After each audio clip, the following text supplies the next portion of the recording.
पहिल्या, दुसऱ्या आणि तिसऱ्या जागेसाठी बटन दाबाल तेव्हा त्या उमेदवारासमोरील लाल दिवा लागेल पण बीप असा आवाज येणार नाही.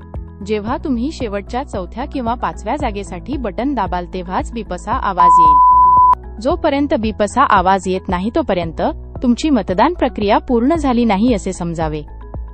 जर तुम्हाला कोणताही उमेदवार पसंत नसेल तर प्रत्येक जागेसाठी नोटा हा पर्यायही उपलब्ध असेल. नोटा म्हणजेच नन ऑफ द अबव. लक्षात ठेवा, आधी 1 मत होते, आता 4 किंवा 5 मते द्यायची आहेत. मतदानाची तारीख आणि वेळ खालील